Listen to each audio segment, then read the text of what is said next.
While Americans are all aflutter with the Peyton Place soap opera of Elon Musk and Donald Trump, in this breaking story, let us remind ourselves that the world is still potentially facing a war, especially our allies across the pond, because Vladimir Putin is very close and one step away from trying to create again the Soviet Union. And in this breaking story, I'm going to show you in a few seconds exactly how that's playing out, because we cannot afford to lose sight of that. And what Donald Trump has done towards our European allies and the EU is absolutely tragic in his first nearly 150 days of being in office, because wars are power and money.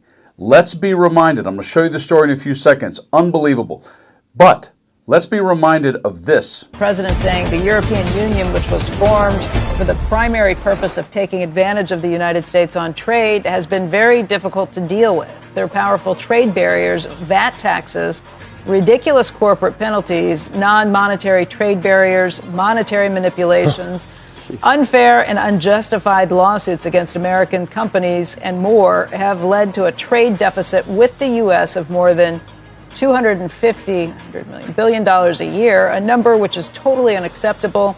Our discussions with them are going nowhere. Therefore, I am recommending a straight 50% tariff on the European Union starting June 1st, 2025. So what does Trump do? He threatens 50% tariffs and turns right around and does this. President Donald Trump has delayed imposing a 50% tariff on the European Union until July. The tariff on European goods was set to take effect on June 1st. President Trump had said that dealing with the EU on trade was difficult and that negotiations were going nowhere. But on Sunday, after talking with the president of the European Commission, Trump said the EU now wanted to get serious about negotiations, so he extended the deadline to July 9th.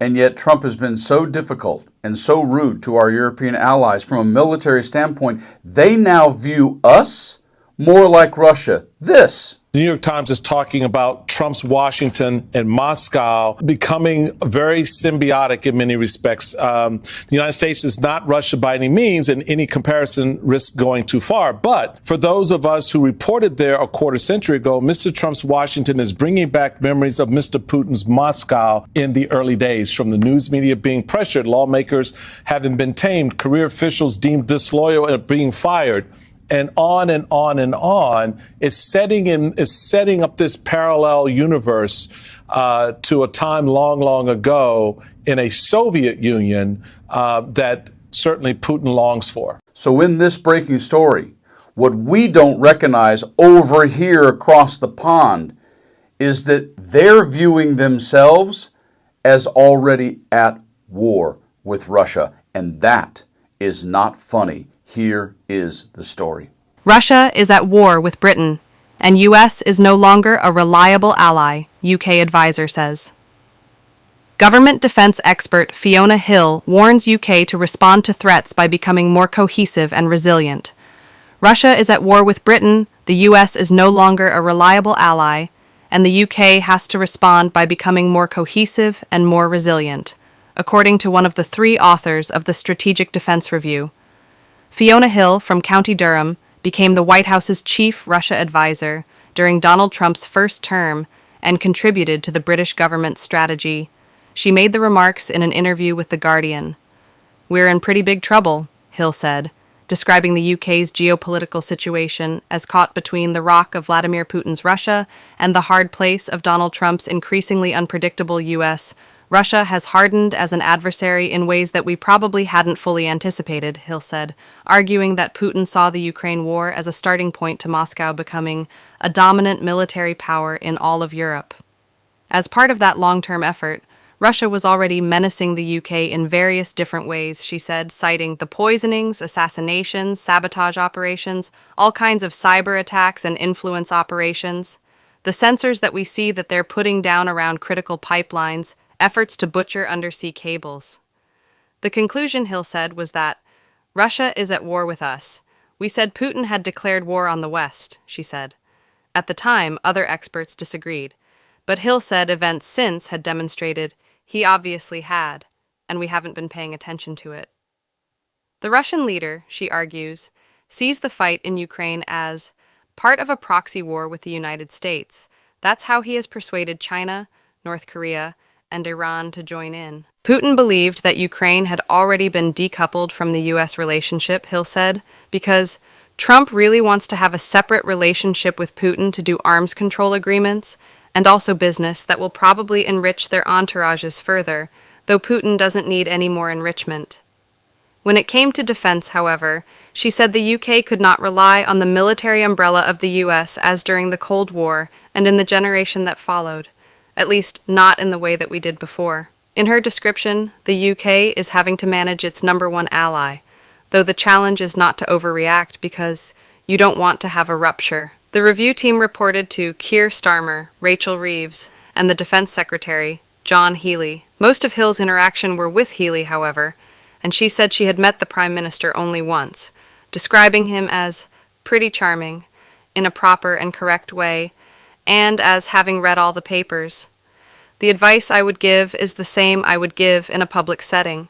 She said simply that the Trump White House is not an administration, it is a court, in which a transactional president is driven by his own desires and interests, and who listens often to the last person he talks to.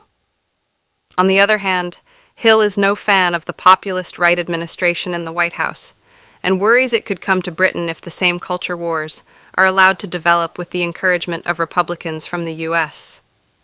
She noted that Reform UK had won a string of council elections last month, including in her native Durham, and that the party's leader, Nigel Farage, wanted to emulate some of the aggressive efforts to restructure government led by Elon Musk's Department of Government Efficiency, DOGE, before his falling out with Trump.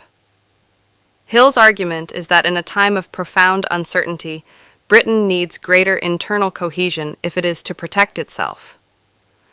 We can't rely exclusively on anyone anymore, she said, arguing that Britain needed to have a different mindset based as much on traditional defense as on social resilience. What you need to do is get people engaged in all kinds of different ways in support of their communities, she said. Some of that, Hill said, was about a greater recognition of the level of external threat and initiatives for greater integration. Politicians in Britain or elsewhere have to be much more creative and engage people where they are at, as part of a national effort, she said. People keep saying the British Army has the smallest number of troops since the Napoleonic era. Why is the Napoleonic era relevant? Or that we have fewer ships than the time of Charles II? The metrics are all off here, she said. The Ukrainians are fighting with drones.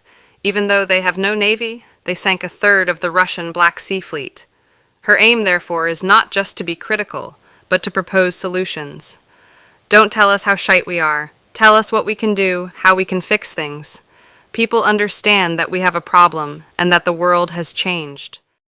This is one of those moments in time when we get caught up, yes, understandably, in the politics of our country, but we live in a global economy, a global military, and a global balance. And we cannot lose sight of that just because a bromance is having a catfight. While yes, Elon Musk and Donald Trump's breakup or fight or whatever it will or will not become are going to have consequences on our politics and economy, absolutely. I assure you, Vladimir Putin inching closer and closer and closer to France or Germany or Austria will have far more. Stay frosty.